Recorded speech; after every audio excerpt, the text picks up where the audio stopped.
Hey everybody, I'm Whitney. And it's your girl Alicia. And this is the Luxe Hour podcast. Join us each week as we encourage Black women to elevate into luxury in all aspects of their life. Yes. Okay, so we are going to get into it like we just did last week with the wine of the week. Woo-hoo. So this week is a red. Alicia, could you hand it to me, please? I sure can. But now we're talking when we're talking red. Y'all know from last week that Alicia is a red wine type of girl. Yes. Okay, so this wine is called Seven Moons. It's a California red blend. I got it honestly just because I thought it was cute. I really like the little sticker on the back, so I'm gonna read it to y'all. It says, Seven Moons Red Blend celebrates the phases of the moon by combining 7 grape varietals into a smooth, fruity, easy to drink wine. Uncork a bottle, pour a glass, and find connection in the moonlight. It includes several types of grapes that I won't even try to pronounce on here because y'all ain't gonna get me like that. But it's a 13.5%, so it's coming in hit like this is. Listen, sip lightly, sip lightly. I also got it because it said that it was smooth, fruity, easy to drink. Alicia loved a red, but she loved a sweet wine, so I want to make sure I took care of my girls like they took care of me last week. Thank you. Yes, and we already corkscrewed it because we learned fast. Yes, we did. All right. Well, Whitney did. Alicia was putting up our backdrop, so it worked out. Okay, so I am going to start by pouring this. There you go. Thank you. Thank you, darling. Thank you. All right. So what do I do with that? Oh, here we go. Okay, perfect. That's the bottle, y'all. Isn't it pretty? It's got the moon phases on it. So cute. This is adorable, guys, and we love a good story. Yes, we love that's part of the experience. Is the story behind it. Okay, so let's see. Let's just get right into it. So I'm gonna swirl my wine. Y'all remember that? Okay. I just spilled something while I was swirling, so maybe I won't edit it out. Oh my gosh, it's got a strong smell, but it smells like berries. Let's see. Whitney is scaring me. I'm scaring myself. I'm glad you poured half a glass. Honestly, God, it's not bad at all. It's not as bold as it smells. Okay. It does have a very fruity taste. Honestly, if you don't like an intense red, like if you want to feel intense but not have an intense experience, but you still want to like feel it, this is it. Really? This is taste it. Taste it. Let me know what you think. Okay. And I know that Whitney's, she's not a red. She's more of a white. I am. She's a white girl. Not really a white girl. Not a white girl. Wine girl. I'm a white wine with. Okay, white wine. But I'm with. very black. I love that. Okay. Very black. Can't take her black card. Period. Okay. So I'm gonna do like Whit instructed us last week. Well, actually, she didn't instruct us, but she just kind of shared a tip on how she likes to taste her wine. She likes to taste it first and then swirl it to open it up and then taste it, or at least sometimes. Yes. But this is my first time, so let me go ahead and learn my lessons, honey. This is what we're here for. We're helping you. Okay.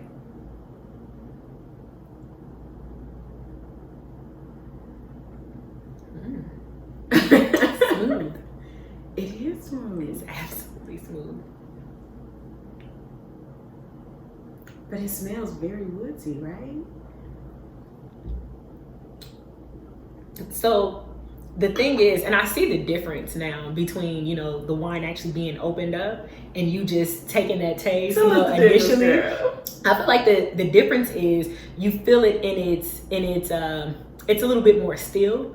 So it's not as intense of an experience, but once you swirl it, I feel like that's when it unlocks that intensity in the wine, and you really feel the experience at full blast. Yeah. That's the best way I can describe it. That's true, because I still feel it in the back of my throat. Like I still feel that first sip in the back of my throat, but I swirled it first today. So. Okay, really? But it's really good. But like you said, you can smell, it has that woodsy smell to it, but at the same time, it is fruity, but it's extremely smooth. And for you guys who love Stella Rosa, which I do, I mean, listen, I think, Stella, call us, girl. We love you. Okay, but I think a lot of us like Stella. Okay, but exactly. But we love that it's smooth and amongst other things. But this one is a lot smoother than Stella. I think this one is a lot smoother. Okay, Seven Moons. I personally feel like it's a lot smoother than Stella, and I enjoy it for that reason, because I think that's the whole thing. We don't want that intense experience, so it kind of goes back to what you were talking about. Okay, all right, Whit. All right, Noted. All right, so let's dive into our treat of the week. I'm just as excited about the treat of the week as I am about learning about different wines, our segment for wine. But I also have a passion for treating yourself. Yes. I think we both have a passion for, truly treating yourselves. And again, that's not limited to materialistic things. That's even talking about experiences. So, well, Whitney, I'm curious as to yours. What was your treat of the week? Okay, so my treat of the week was a big girl treat. I finally funded my Roth IRA. So I know. So y'all, I feel so grown going into the Fidelity branch because I'm like, let me go in here and talk to an investment banker so they can put my check in there.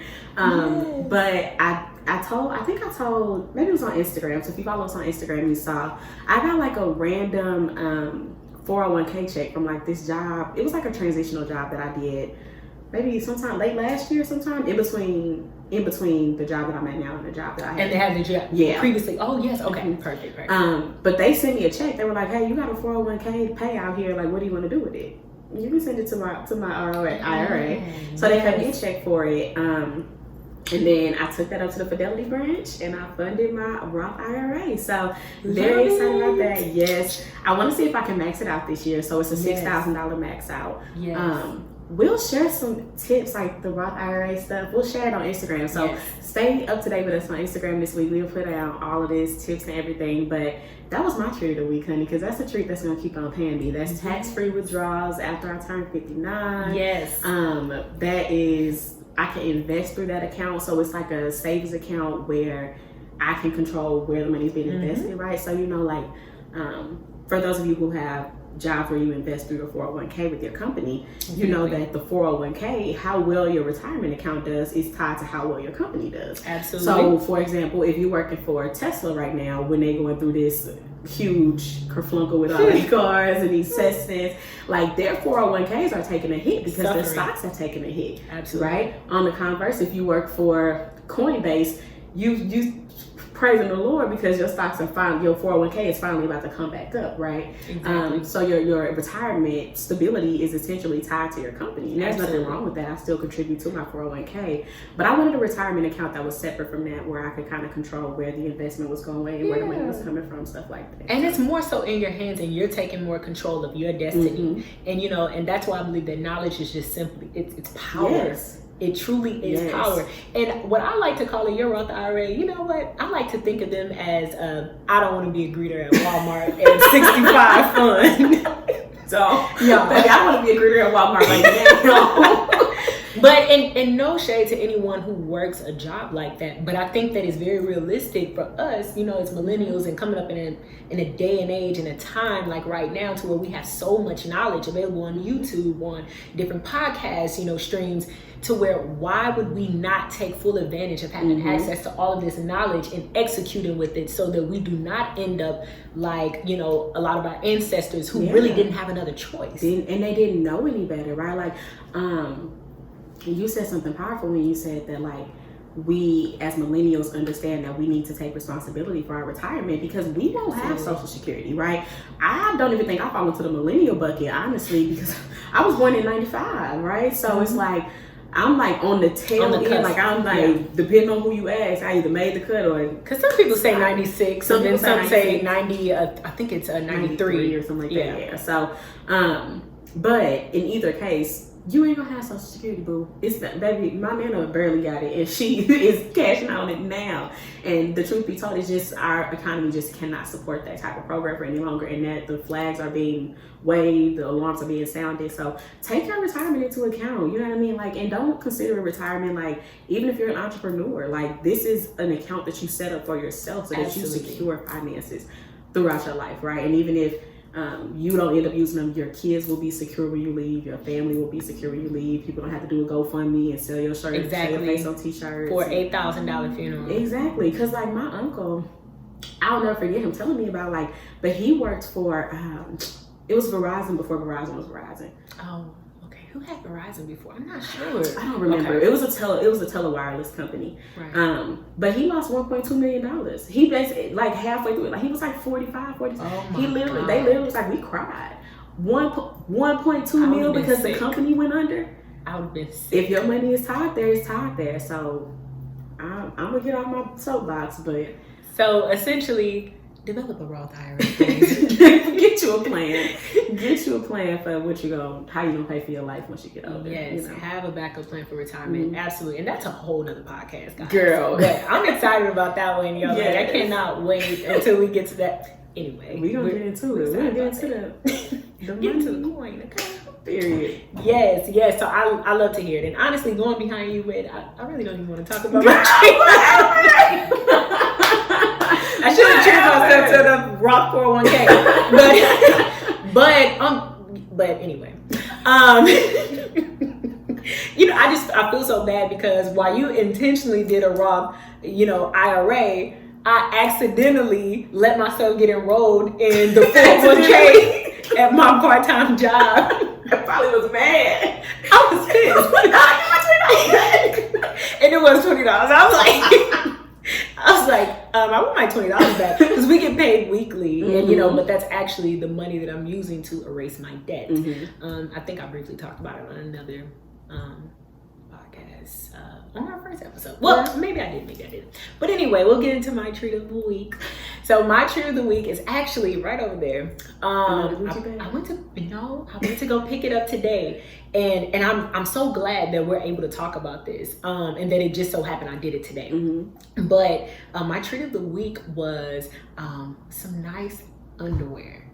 That is an underrated luxury. Please get into it. Absolutely. So the underwear that I like, just for preventative creep measures, I'm not going to tell you what brand it is, but ladies, you can feel free to DM us, email us to ask us what brand it was that I was referring to, or what brands, because it's actually 2 brands that I use for different types of underwear. So if you have any further questions, I would just rather address that privately. Yes. So definitely tap in with us and we'll respond to you.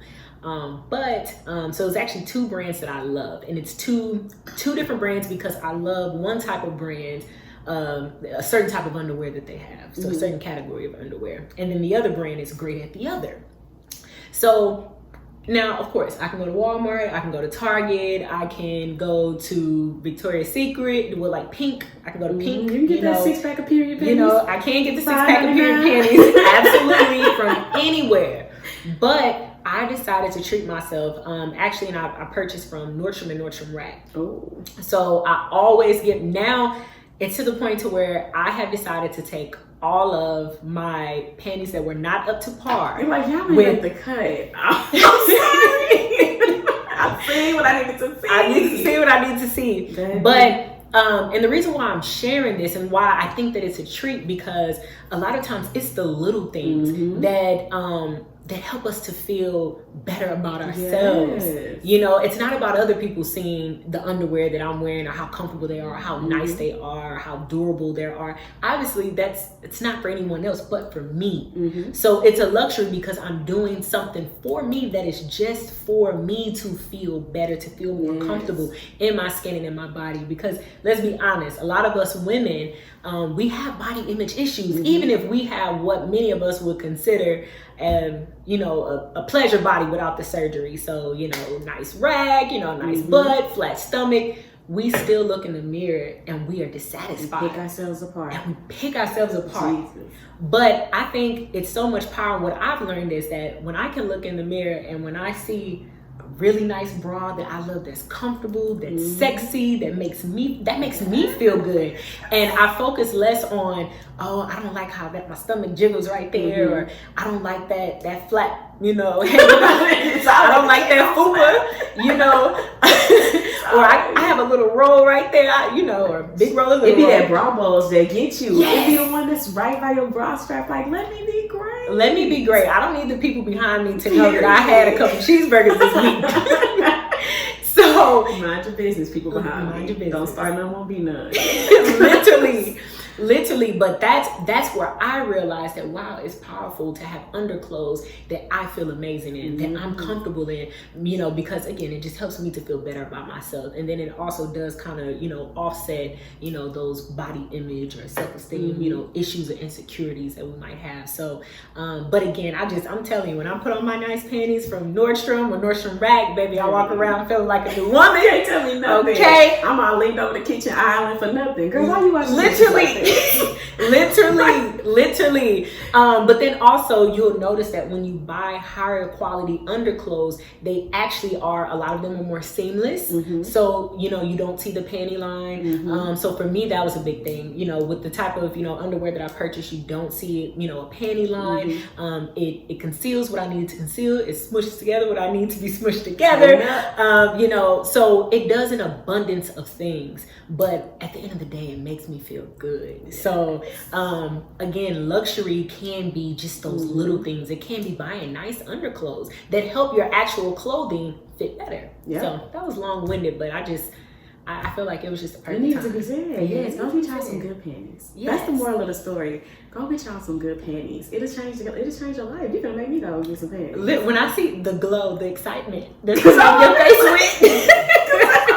Listen, that's my uniform at home. Give me a big t-shirt and some panties and that's it, baby. So I ain't even think. Literally. Now I'm about to go splurge on panties. So literally. It's actually right over there. I'm gonna look at that's the package. Let us know next week if y'all got some new panties too. Yes. Okay, so let's see. So we got that stuff covered. That was the fun stuff. Let's get into the good stuff. I'm excited with sis. Secure your wig. Right now. Secure my soft lock. They just get the fun. These birds will switch up on you. Part of move. You're like, I thought I had a middle part today. All we gotta do is say, hey. Yes, Lord. That's it. Fly everywhere. We say yes and amen.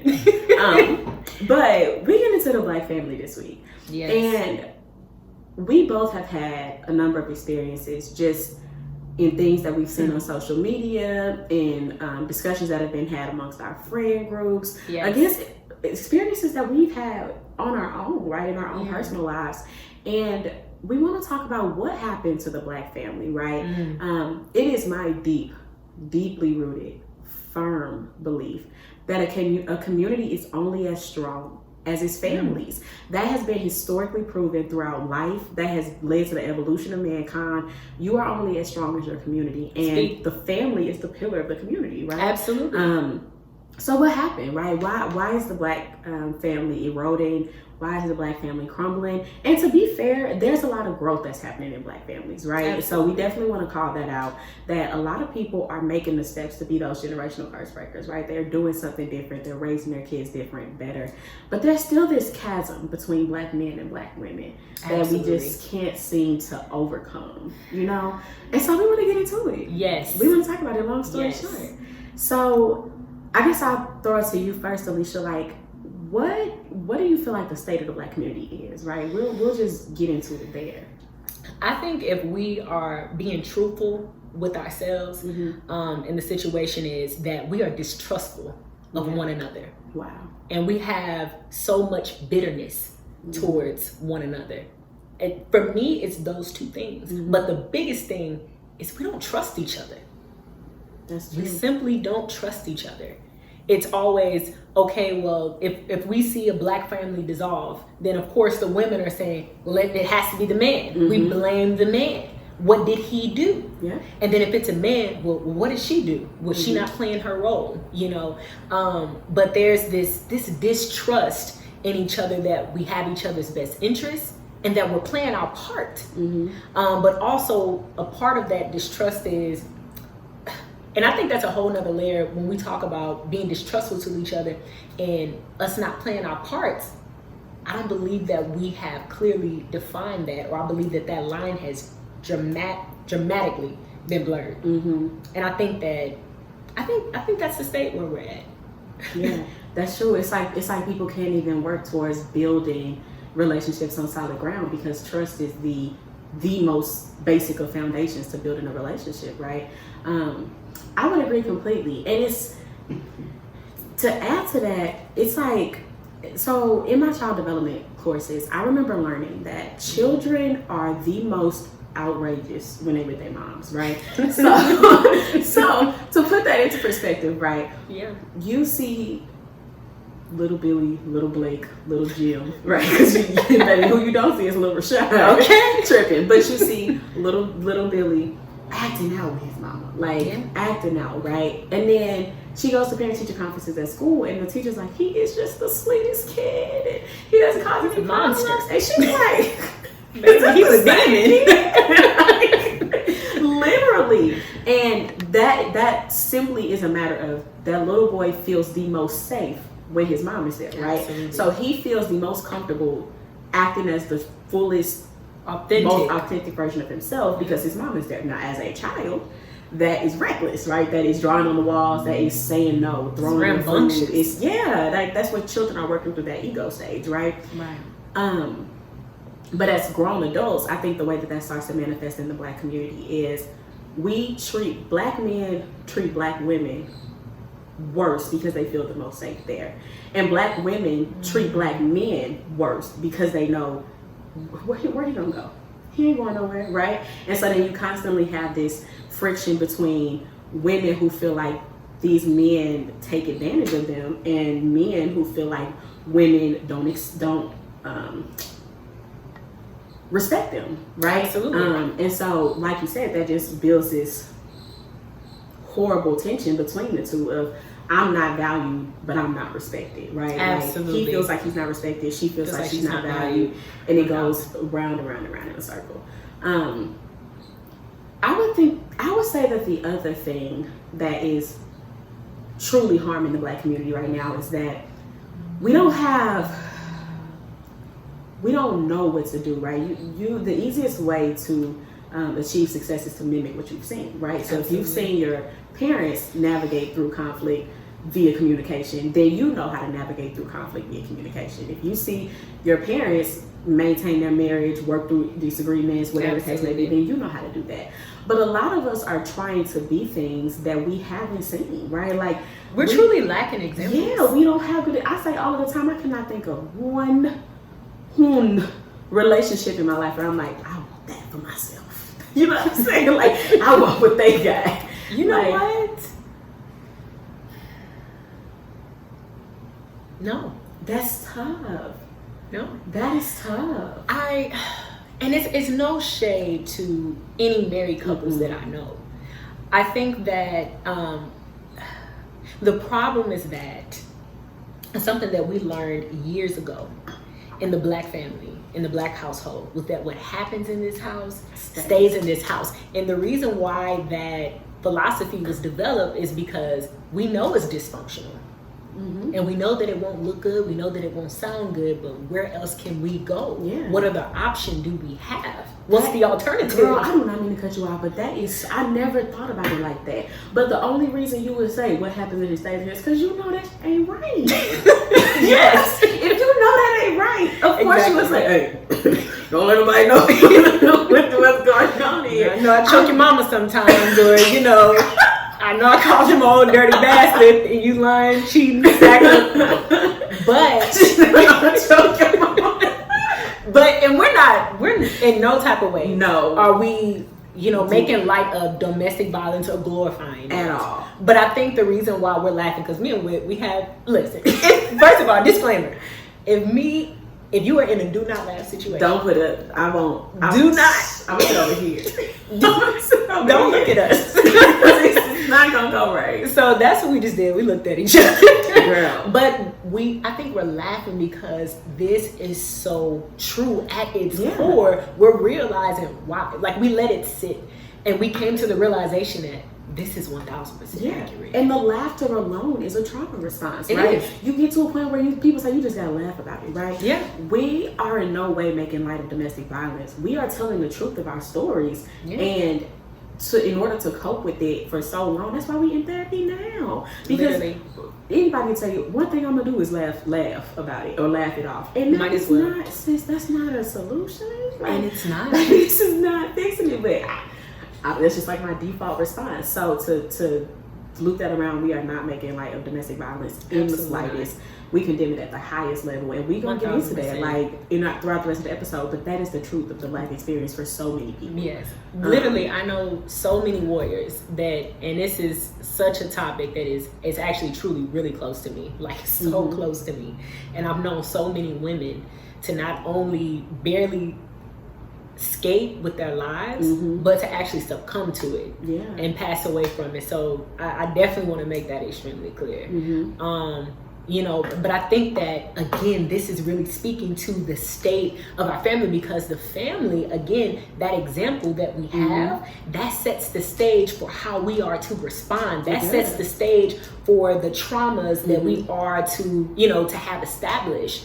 That sets the stage for how we are to respond to the things that happen to us. Because, again, that's what, essentially what we're looking at, is that our environment, that impacts. It shaped us. It shapes our behavior. It shapes our thought processes, our philosophies. Like you said, specifically with the example of handling conflict.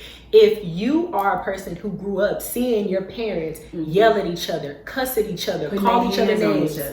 Exactly. Now you think it's cute to be toxic. Exactly. Now you think, oh, it's cute that me and my man get into it at this level, and like, this is toxic and it's not normal. Exactly. And it's not healthy. And I think like a really good transition for that is, there's this cycle that I noticed between the Black man and the Black woman, where I saw this tweet and the girl was basically like, nobody ever taught Black women how to stop loving, right? Like, we are always putting ourselves on the line, putting our well-being on the line, our happiness on the line, our futures, our careers, our dreams, our health. We lay it all on the line for those around us, not just our children, not just our husband, for our friends, you know what I mean, for our co-workers. The Black woman is the world's hero, and there's this intense and incredible weight on our shoulders, and it's unbearable, right?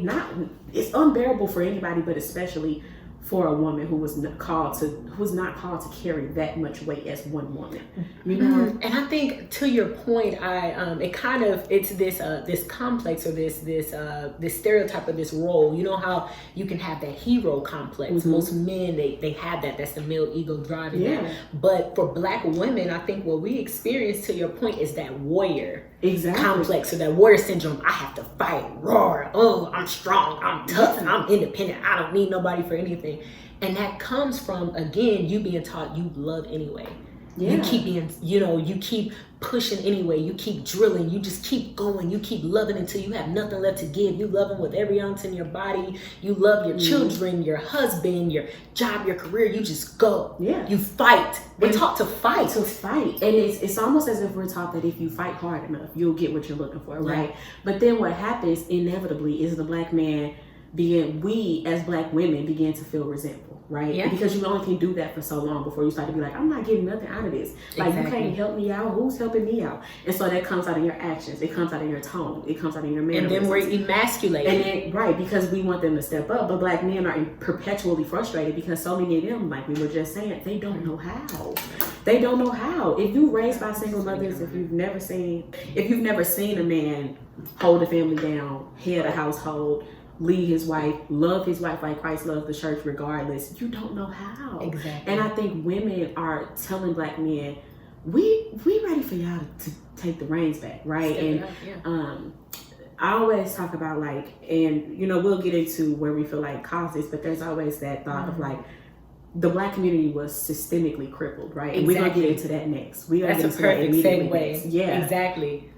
Well, then I'll just say what I'm gonna say then, because I don't know. I just feel like that is so true, right? In the same way, when you're somebody who's dealing with childhood trauma, or the history of your family, the struggles of your past, you were completely victimized, right? Like you completely, as a child, you have no ability to protect yourself, to guide yourself, to teach yourself. You cannot do it. So you are completely and wholly the victim.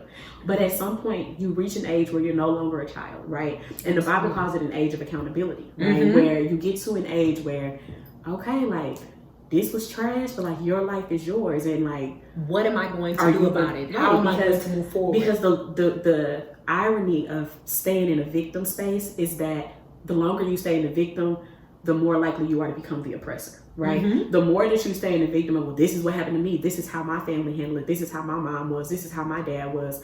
Next thing you know, you become that mom to your children, and you become that wife to your husband. And so it's a dangerous thing. But let's get into it. Like, how did the Black family get systemically broken down? And here's the thing, and we'll get into what role that the male or the female play, but when we talk about systemically how it got broken down, we're looking at, and it's so, we can go so far back here, but even if we're just looking to the civil rights movement, and if we're looking to the feminist movement as well, and when that started coming into play, so right around that time you had in the era of civil rights where, or even before then, where our men were 3/4 human. 3/4 human. Come see us, Jim. Imagine the mental state of our Black men to know that they were only deemed as 3/4 of a man. That they were told that they were inadequate. Yeah. That they literally had to become sharecroppers on the same forms that enslaved them in order to provide for their family. And we're told that at any moment, your employer, by the time we got to sharecropping, before that, your slave master could literally run into your cabin and take your wife, take your kids.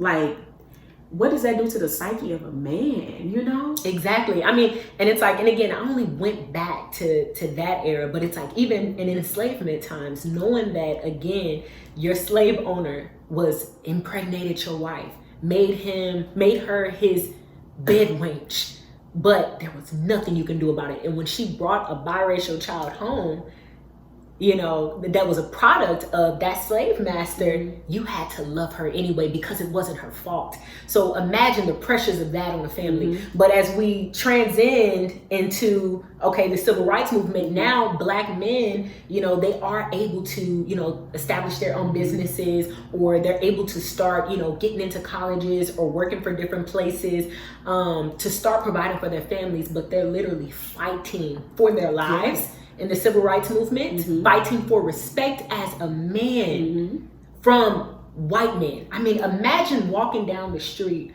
with your family, your wife, your beautiful 4 children, and a white man bumps into you and he says, "Watch where you're going, boy." And at that moment, as a Black man, you want to be able to say or do a plethora of things. A plethora. But you understand that if I do this, who will take care of my babies, who will provide for my wife. But at the same time, you feel so emasculated, so little, so small in front of them. So it's, and then to take it a step further from that, who has to lick those wounds when you go home? So now when you go home and your wife has seen you emasculated and she knows there's not much you can do, even though you were doing everything, she has to be there to wipe your tears and to brush your hair. And she still has to do that. She has to allow you to lay on her breast, in her arms, and let you cry, but she still has to respect you as a man. She still has to see you as a man. She still has to see you as the head of household and the provider. And who do you take that frustration out on, right? When we just talked about the example of children, the irony is that then Black women would go home and receive the brunt of what he wanted to say or do to that white man, right? And I always think, like, I have so many male friends and they are amazing men, right? But you still hear them say things like that, speak to the tune of like, my back is up against the wall. There's nothing that I can do. It's no point, right? And I always think, like, it's not that deep. Like, she just wants you to show up for her. She just wants you to, you know what I'm saying? Like, take her out or tell her she's pretty. But trauma, we know, is generational, right? Absolutely. And it's felt all throughout the body. And we still, to this day, you know what I mean? Like, when we hear thunder, we cower, right? Like it's generational based off of things that have happened from caveman days. It's passed through DNA, and so Black men say things like, "My back is up against the wall. I can't do nothing." But that was their reality for literally up until the last 15 to 20 years, if we being honest. Like, we talk about the Rodney King rise was in the 90s. Like, you know what I mean? Like, this was, and so Black men still kind of feel like no matter what I do, I'm damned if I do, damned if I don't. I can't do nothing right. I can't make a fair living, and I can't protect my family. I can't be enough for this woman, and I can't, you know what I mean, like, drive the car I want, or, you know what I mean, like, my boss still talking crazy to me. Like, there's just so much that plays into it, right? And we could go around this loophole forever, because then the Black woman does what women do, right? They step up, right? Yeah. They take care of the family, of the home, of the kids, of the husband. But then at some point, they don't take care of themselves, or they don't feel, because of the role that they have to play as a wife. The role that a wife should play is, you know, supporting your man, supporting his dreams. Because of the position that he's placed in, that affects the position that she's placed in. And now she must stay in that role, but she must also play an added role. Because she has no covering, right? Exactly. And a woman with no covering is going to be an angry woman every time, right? At the end of the day, women were created to flourish, to lead, to thrive, to teach, to grow, to stretch, to do whatever the Lord put it in their spirits to do. Amen. But they are at their best with the covering. You know what I mean? And men are at their best when they're acting as a covering, right? When they have something that they value, that they will cover, right? And I mean, that's the cycle. That's the over and over and over that we run into. So, I mean, I know I'm sorry. I think and just a part of that, now we branch off into the feminist movement, and we branch off into the modern society and the modern woman. And what this is, you know, essentially it is, let's be real, I'm a woman. I know, because at this point, I want to like, but anyway, go ahead. Girl, because at this point, if I see it again, I'm stopping what we're doing. We're gonna hit this pause button. Yes, for real. But no, go ahead. But so in that position, the whole point of it was, well, again, we know why the feminist movement essentially started. That's a whole nother topic. But what that meant for Black women, the feminist movement, or that movement into a modern society of the women entering into the workforce and sometime being the head of household, being the primary breadwinner in the home, what we saw happening there is that now that women are going to work, now that they are earning money for themselves, and then we have the prison industrial, complex building up over here, building up over here as well. And we had a surge of Black women going to college and becoming educated and being more, out educating Black men. All of that, seeing all of that happening, what we had is a shift in mindset of Black women. And this is where we have to, because again, this podcast is for Black women. This is where we have to be accountable for this shift, right? But we saw this shift in, I'm going to get my own bag. I can do bad all by myself. Yeah. I have to, I'm going to be independent. I'm going to buy the house without him. I'm going to buy the nice car without him. I'm going to have, the bags and the other material things without him. I don't need him. Or even because worse, he's broken anyway. I'm going to just get it from all of y'all. Or even worse, I don't, who's a him? Who's a one him? My him this week. You know what I mean? Like, right. I always say that I feel like this goes unnoticed a lot, but we always talk about how rap culture influenced the Black man, right? Yeah. When the 90s hit, when gangsters rap hit, there's no shadow of a doubt that it began to plant seeds into the mind of Black men of what it was to be a man, right? Yeah. And it's so crazy because the aesthetic that they pushed is tough, it's gangster, it's I'll kill you if you try me. Yeah. That is the exact opposite, an exact 180 from what we were just talking about, that place that you feel when you're on the sidewalk and that white man brush your shoulder and you better not say nothing, right? Gangster rap gives Black men the feel and the stretch, that edge, of what, that authority, right? That he doesn't truly have within the world, but that he can take within his own community, right? And so hip hop music plants that seed and then it continues to water it, right? 1,000%. And that's not to say that hip hop is not beautiful and that hip hop is not an amazing art form, because that is poetic and artistic and a true authentic expression of Black culture, emotion. I love everything about it, but this is the effect that it had, that gangster rap specifically had on the Black men. Well, while that was happening, Black women were on their finesse gang culture. But look, we were on our last leg. In the 90s or 2000s, black women were on their last leg. They were on their...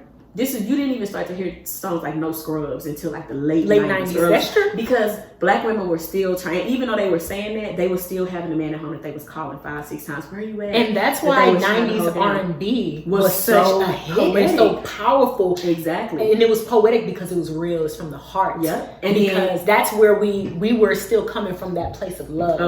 And of hope. And still feminine in our expression, saying, this hurt me, right? I laid at night crying, like Mary J. Blige, I'm not gonna cry no more. How many times can I cry? Come on. You know what I mean? Like, we talk about like all of the Anita Baker, we just talk about I love you just because. You know what I'm saying? You talk about like your who's my girl? I'm so mad that I can't think of her name right now. But we talk about after the Betty Wright, my girl Betty Wright. Oh yeah, after the pain, baby. That's why I still love you like I do. You know what I'm saying? Like, and it wasn't until the late 2000s that you started to see this rise of women be able to make money from their phones on social media. And this is truly where it came from. The rise of social media started to give women a platform to be able to make a name for themselves, right? I think about Vine. Which side note, this is so, but did you just see that OnlyFans is about to ban the explicit video content? And I said, who else is on there, child?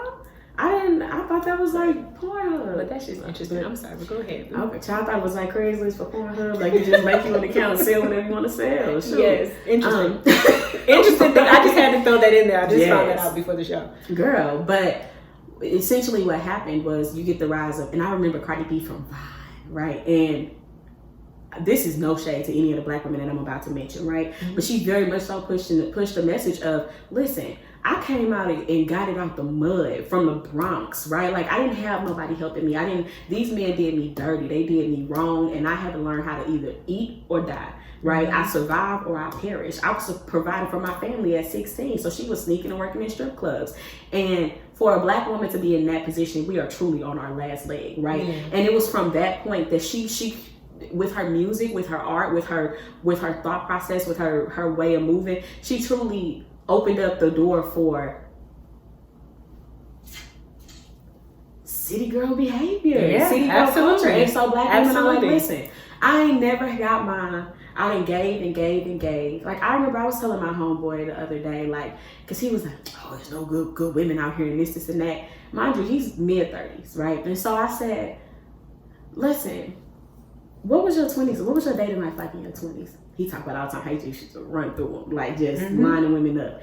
Men spend their entire 20s running through women, like treating them like socks on the floor, like this. And women are, and that is the prime age where women are giving their whole hearts to these men because we're still pure. We're still green. By the time men settle down and start wanting something good at 31, 32 years old, all of the women that you spent 10 years messing through don't want to, they done been messed through by all of the men in their lives. And so how do black men rationalize running through women and treating us like disposable, unvaluable items, essentially? You know what I mean? Yeah, like, absolutely. For 10 years, from 18 to 28, and then come 28, you start thinking, well, maybe it's time I might want to settle down with one of these fine young women. Pick from? But guess what? Now, and to be fair and to be real with some men that are dealing with this, guess what? The majority of them are bitter.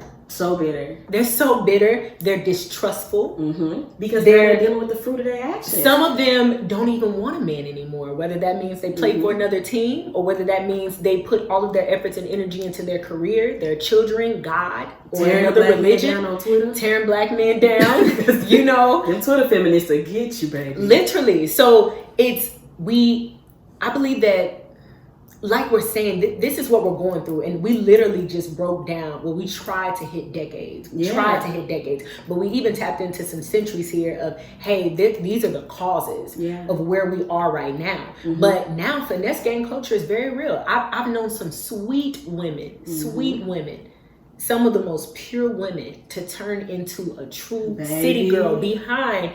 All it took was 1, 2, maybe 3 guys to break their heart. How many times can you break their heart? Men don't do well getting their heart broken once. Literally. But it's because, again, as women, especially as Black women, we have that warrior complex. We feel like we have to fight for what we want, and then we'll get it. So we feel like, well, if I fight, for 8 years, I was with you for 9 years. I gave you 9 years of the best, my best life, and you never proposed. So it's like literally now you see that frustration coming out. Propose to a 22-year-old and you 34, and you just, baby, that'll send anybody over the edge. That will send anybody over the edge. And now you finally have the financial means to give her everything that this woman, at this point. that this woman has been, begging for, that she has been pushing you for, that she has been advocating for you for. And at this point, yes, that she does. You all on Instagram like, this your soulmate. So to be fair, yes, there are great men out there that are in their mid-30s and they haven't ran through women like that, and they are ready to settle down. But now they're ready to settle down with so many women that a lot of other Black men have ran through for years. So now, yes, guess what? I'm sorry, it's unfortunate. This is the state that we're in, but now you are dealing with a lot of broken and bitter women. Yeah. And it's not just about the age too, because and again, I'm 29, so I'm not sore about that at all, okay? But it's not just the age thing too, because we hear a lot about okay, well, men prefer younger women because they are less bitter, they've been less damaged, but who's damaging them?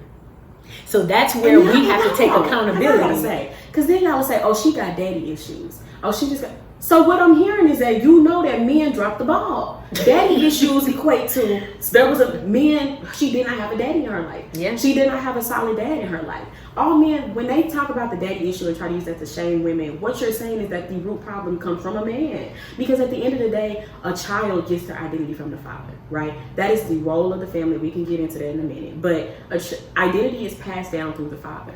It truly is. Your name. People who struggle with their identity, I can assure you that they struggle with something with their father.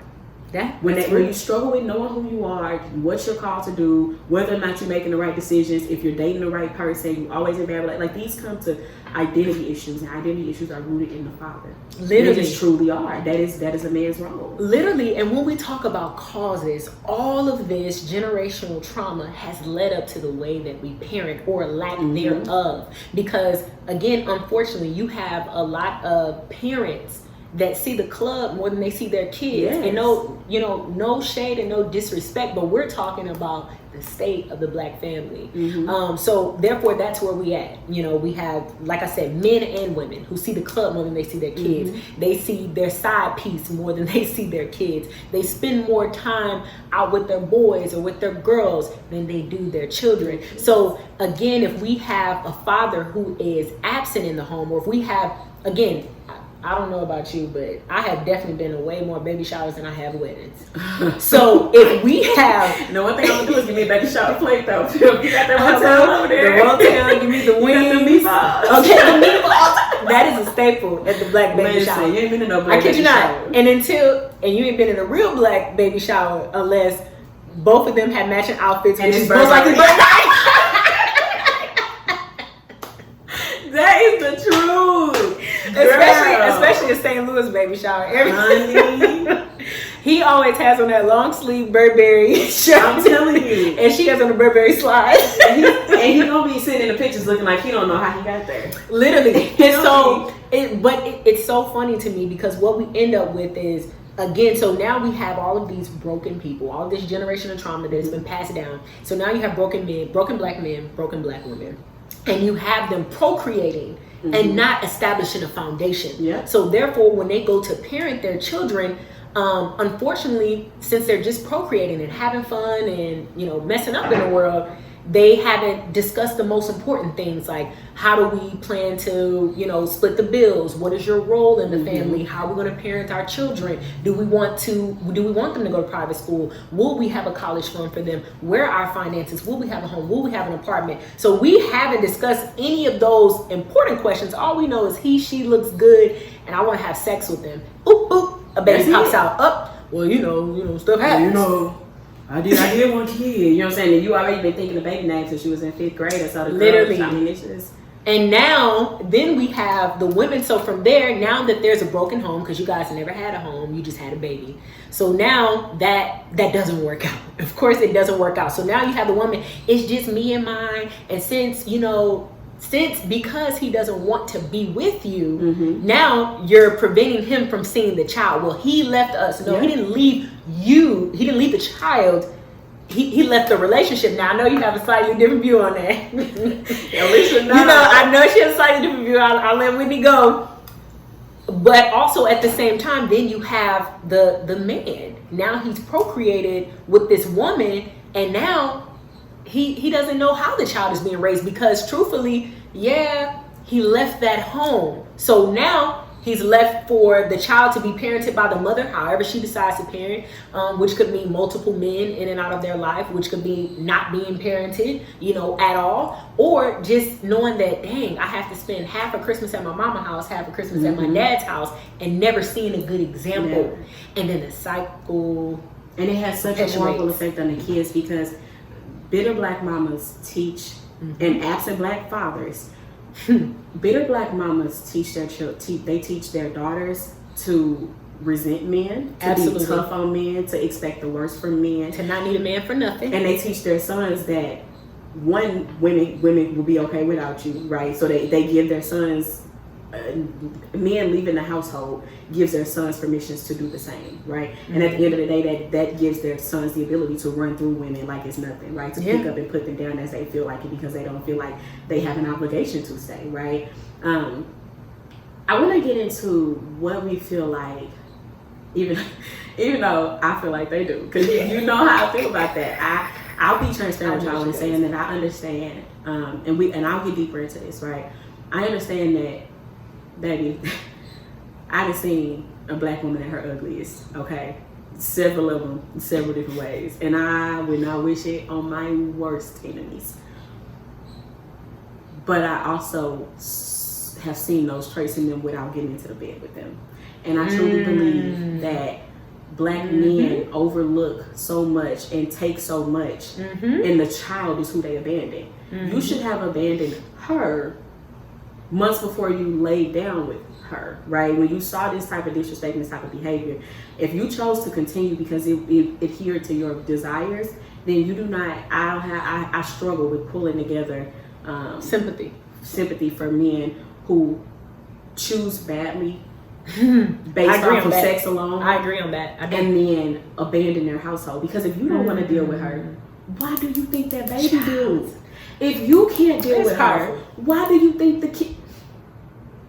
If she is disrespectful to you, if she is undermining your authority as the head of the household, as a man, what is she undermining in that child? How is she disrespecting that child? That baby, if anything, needs you to step up and be their protector, like you're called to be, right? And so that's and if she's not well spoken and educated and classy, then you are not equipping your child with a fair opportunity to have a good example. You're not.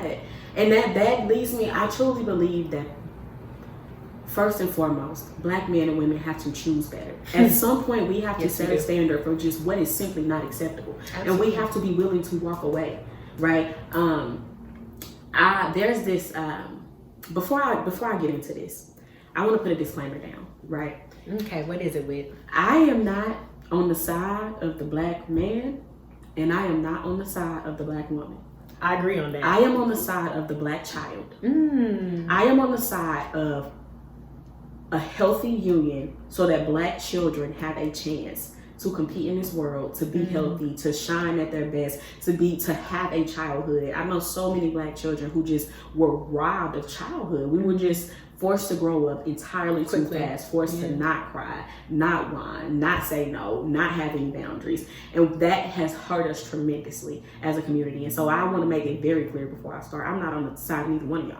I'm on the side of the babies. I'm on the side of healthy families for the babies. And if anything on either side is contrary to that goal, I'm going to call it out. And so I want to lead into this next thing by saying shout out to my homegirl Lexi. She is very, very pro-Black, and she is very, very intelligent, super well-read, double majored in college, double degreed up, working in the lab. All right, Lexi. Shout out to my girl. Come on, Lexi. But she told me when she was reading, she was going through her really militant phase of like this whole like fight the power. And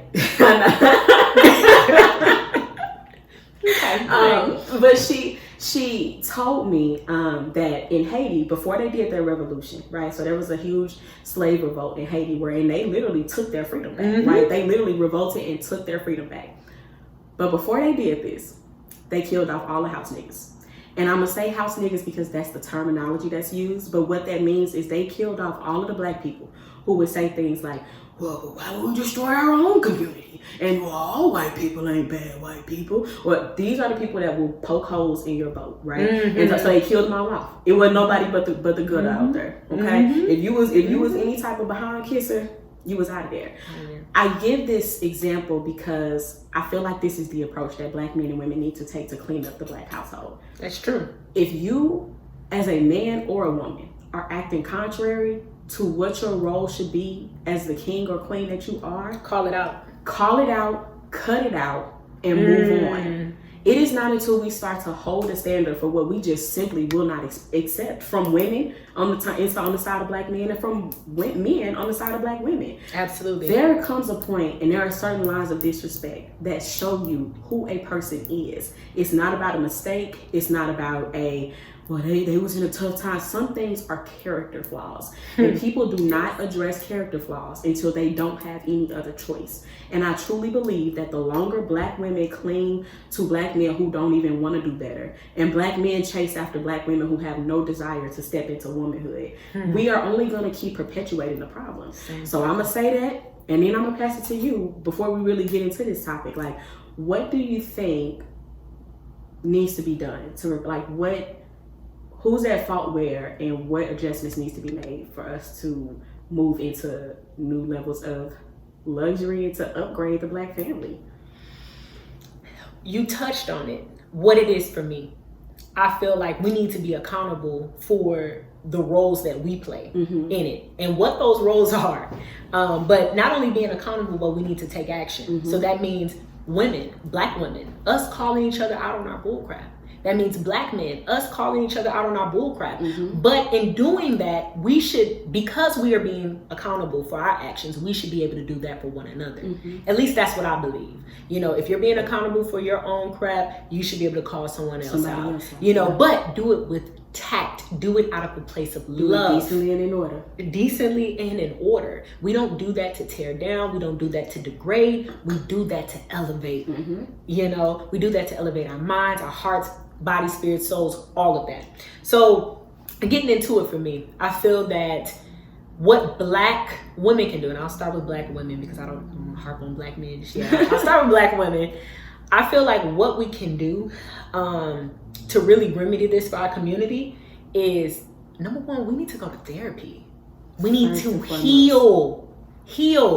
It's not enough. Even if you tell yourself, I don't need therapy, you probably the main one. Exactly. That. If you hear that and you think, oh my God, another person talking about therapy, baby, you probably need therapy. If you hear that and you think, I don't need therapy, my childhood was fine, you probably need therapy. If your life looks anything other than some type of happy compilation of what you want for yourself, what you see at yourself at the highest level, yes, you need therapy. It is what it is. But sorry, go ahead. Yeah, no, absolutely, 1000%. But I think the first step, especially for Black women, is to heal. And I think that until we get to the point to where we have truly addressed the trauma that we've dealt with, and until we have addressed the type of household that we grew up in and what the examples of how to love and how to be loved were, and our boundaries around love, I don't believe that we can actually heal. Yeah, because you can't set boundaries without healing. Without healing, you cannot set the necessary boundaries to require the treatment that you deserve. And so if you're unhealed, you will always accept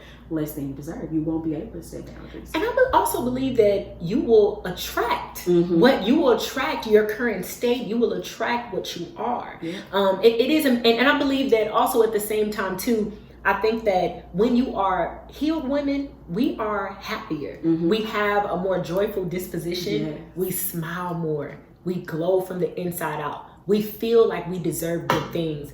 We expect to have elevated experiences. Yes. And so we manifest those elevated experiences with the things that I just named, with the smile. You're more approachable at the library or at the bar, wherever you women frequent, or at the political function, at a career, opportunity or career occasion.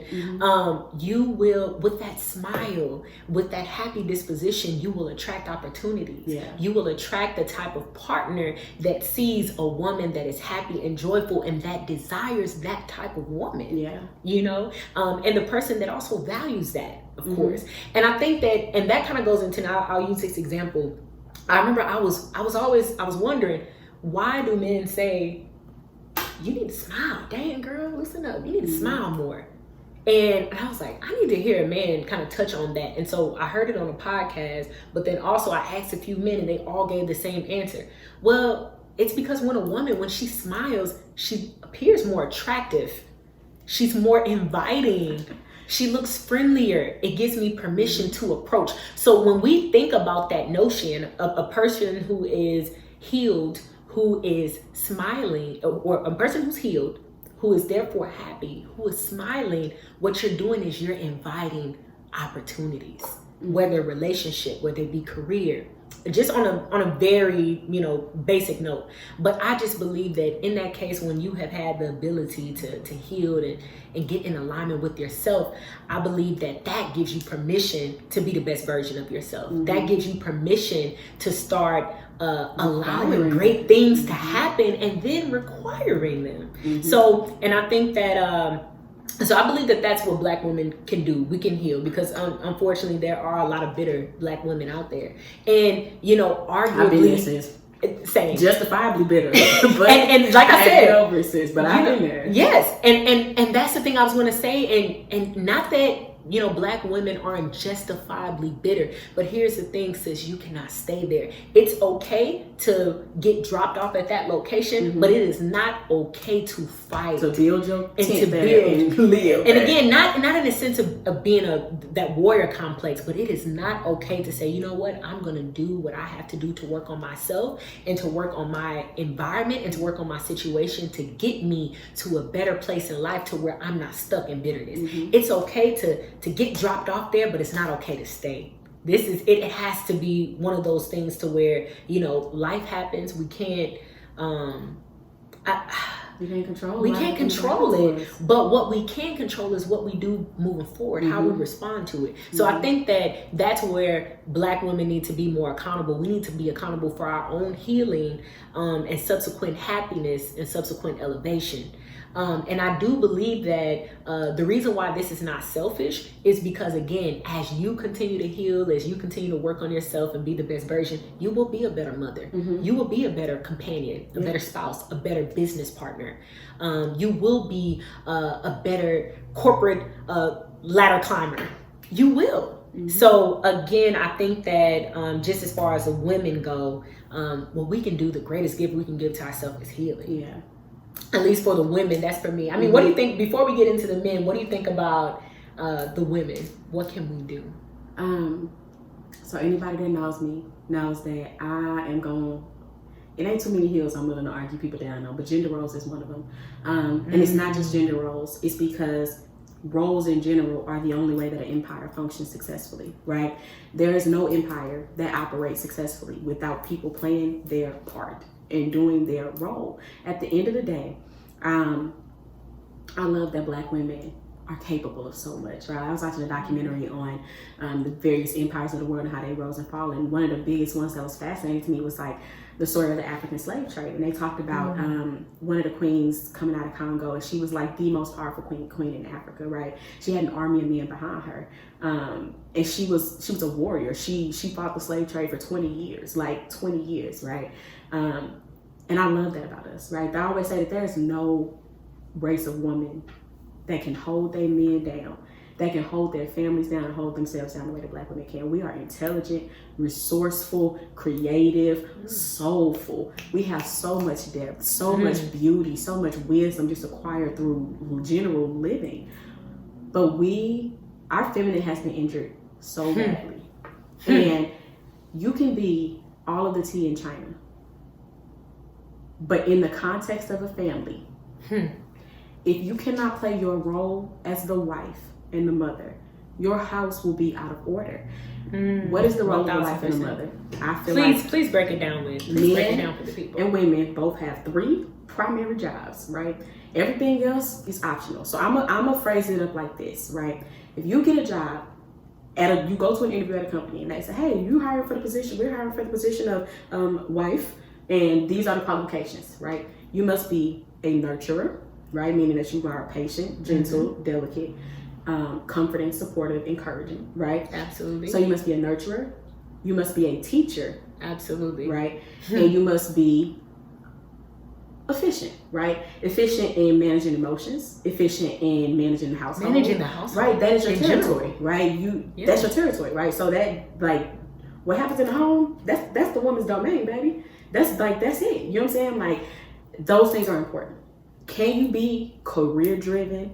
Can you be passionate about your own pursuits? Can you be entrepreneurial? Yes. But those are all additions to your main job duties, right? In the same way, if you were at work and they hired you to be a social media manager, and then you're doing a great job and your boss says, hey, you want to take on some of our events? Like, you do great with social media, you do great with marketing. We think that you would do a great job working at our live events. And you say, oh my gosh, yeah, that would be great. If you take that elevation in position, baby, you still are the social media manager, right? You have not gotten rid of your old duties. You just now have additional obligations, right? Yes, ma'am. So once you can juggle being a teacher, being a nurturer, being efficient in the home, right? Setting the tone in your home, why can't you be a career woman? Why can't you have a business that your children come to work with you? Why can't you have a business where you hire a nanny and your children? But at the end of the day, those roles must be are played. Extra, right? Yeah. I feel the same way for men. Should I just lead into men then? Go ahead and lead into men, honey. For men, I am adamant about this. I tell all my guy friends this. The truth is, protect, provide, cover. Yes. Everything else 1,000%. is optional. Everything else is additional. If you are not protecting, providing, and covering, you will not be able to lead your home. You will have no authority in your home, and your home will be out of order, right? This is assuming, right, that you are submitted to the Lord, which that's a whole another episode. Yes, but that what I'm saying, even Christianity be thrown out the window, right? A healthy family has these dynamics, right? And truth be told, somebody got to play these roles in any functioning relationship. They do. They have to be played. Even if it's LGBTQ friendly, even if it's a lesbian relationship, a gay relationship, a bisexual relationship, these roles have to be played. Y'all got to divide the roles up. These are the roles that define the pillars of a relationship. There needs to be covering, protection, provision, nurturing, teaching, and leadership of the home. Because then there's confusion. If we don't have these defined roles, I'm sorry, there will be confusion. Because even if you say, okay, well, we'll do a 50-50. Well, then how much is too much? And what happened if I don't doing it this week or this ain't my week? Listen, we know that at the end of the day, there is no such thing as 50-50 in relationships. And it's not a such thing as 100-100, right? There are times in a relationship where, baby, all I got is 20%. And it's times where you got to carry the other 80, right? And the vice versa. There's times when your man is only going to have 15% to give. And if you can't come through on the other 85, we're going to have problems. But that's not what we're talking about right now. We're talking about, in general, the roles. And those roles have to be played. So what do I feel like Black women and Black men can both do is to grasp the roles that they are supposed to play and understand that everything else is extra. Everything else is extra. It truly is. If you want to start a family, right? Now, if you don't have any desire to start a family, do you, boo-boo? This don't even concern you. But in terms of family, that's what needs to be done. We have to step into our roles again. Black men allowing yourselves to be disrespected by black women is a side effect of you not having authority. Like, or respect. And that's something she doesn't respect you. That's something that you require. It's just like at work. If you don't require us, you teach people how to treat you. Black women don't want anything more than to be covered by a man. My girl Jill Scott, people always tell me that I look like her. So she does. If you see this, Jill, girl, I love you. But, hey, auntie. But I saw a clip of her, and I'm gonna share it on my story, where she said, "I see it like this: if you can tell me what to do, then you can tell me what to do. But if you can't tell me what to do, you can't tell me what to do." I love that. I'm obsessed with that. Literally. I'm obsessed with that. All women want to be told what to do. And you know what? And here's the thing. And I think that, I mean, and it's a subcomponent, what I believe that men can also do. But I feel like the overarching theme of it does tie into gender roles for the man, to provide, to protect. But Whitney always talks about the covering. Even though I think that's extremely important as well. I would always just say provide and protect. But I do believe that, you know, Whitney's 100% right as far as the covering goes. That's the key because the thing is, when a woman knows and feels and sees that you can provide for her, you can protect her, and that she is covered, when she knows that she is covered, and by covered, we mean she knows that she's safe. She knows that she's safe emotionally, physically, psychologically, financially. She knows that you are the man that is in authority. She knows that she has to know that if anybody or anything wants to touch her, it has to go through you and God. Her man. You know what I mean? And if you don't believe in God, it has to go through her man. That's what a woman believes. Oh, you said go through you and God. Girl, I thought you said go through you and die. I said period. Never mind. I am so dead. Go through you and die. Period. But at the same time, we really have to feel like, at the end of the day, no matter what the circumstance or situation is, you got to see him before you see me. Don't, period. And you got to see him before you see me. Every woman wants to feel like that. We want to know that I'm covered by my man. I got a man.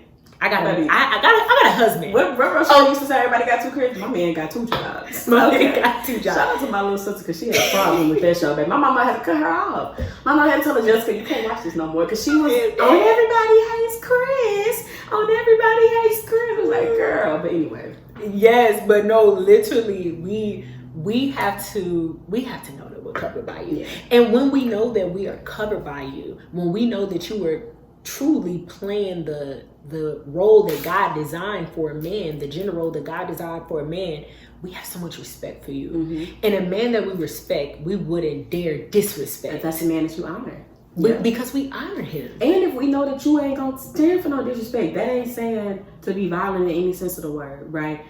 But hold the standard for yourself, men. Absolutely. Quit allowing women to treat y'all the way that y'all are letting women treat y'all. They do it because you let them do. What I'm saying is that people treat you how you allow them to treat you. And if y'all are tired of being disrespected by black women, hold a standard. Hold them accountable. Gather your sexual desires to the point where you can say, I will sit at home with a bottle of Lubriderm before I allow myself to be treated as less than the man that I am. And that comes with being discipline. That kind of man. You know what I mean? And discipline. Absolutely. Discipline that you will accept nothing less than the standard. And vice versa for black women. 1000%. Because I see it so many times. And again, there are a lot of bitter black men out there as well too. Why? Because they did not stand up as the man that God created them to be, because they're not playing that gender role of provider, protector, and covering. Because again, at the end of the day, if you understand your role, then you understand your authority, you understand your position that you have, and not saying that you're above a woman or a woman is subservient to you, but at the same time, the woman is that weaker vessel. She is your helpmate, you know, at the same time. So you do have to understand that you are the one who's leading this family. And you should lead like Christ would lead. You should lead in love. You should lead in honor. You should always honor your wife. You should always honor your children. But you can honor and set boundaries. You can love and tell somebody how to treat you, right? Like, I think at the end of the day, that's what it comes down to. You know, like black men and black women have to set a standard, become worthy of that standard, and refuse to accept anything less. Yes, and there should be no butt big enough there should be no BBL trunk big enough, tight enough. Yes, no BBL tight enough. There should be no beard long enough. No pockets fat enough. No chain shiny no enough. 6-pack or 8-pack. To let you abandon what your children deserve. In every decision in your love life, you should be thinking about whether or not this is what your children deserve. And that is what it is. I mean, sure, we're at 1:13. I mean, you know, because this was just, and I'm sure we have so much more that we got so much more. But what's crazy is God. Next week we getting into femininity and what that looks like. Absolutely. And so a lot of that will pour into this, right? A lot of that will transition. We'll be able to pick up the conversation from there. But I mean, we can just leave off some like lasting notes, some touching notes. But I would say, sit with yourself about whether or not you play your role as a man or a woman, right? Absolutely. Honor every role that you play. Thank the Lord that you have the gifts and the abilities to succeed and to do more and to grow and to advance in your careers, to pursue your passions. But in doing all of that, if you know that you want a family and you know that marriage is what you want for your life, consider whether or not you're ready to play your main roles, right? If you're ready to step into your full-time job, because the rest is beautiful, but the rest is extra. And that's what I would say. Set a standard and hold it. 1000%. And honey, we're just gonna close on that note, okay? Because Whit has spoken, okay? That's it. But that's 1000%. We want love for y'all. We want upgraded love lives. We want upgraded homes for Black babies. We want to see Black women and Black men have that old school thing again. Yes. We want to see Black men and Black women have something that the Black community has never seen before. And that just requires a little bit of tough love and tightening up on both sides, on all ends.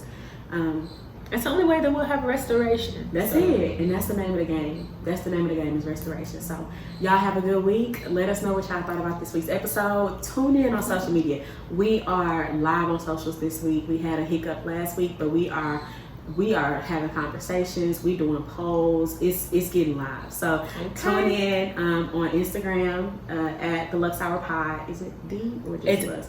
Y'all check the bio, child. Don't give me the it's in the bio, honey. It's in the bio, baby, for real. It'll all be in the bio. Try both. If you don't read the bio, just try it. Or if you see something, if you guys see a topic or a video that just ignites something in you, send it to us. We're open to suggestions. We're open to content, to potentially speak out on. So send us what you got. All right, y'all. We'll have a good week. And it's Monday, so you got a long one ahead of you, but you got this.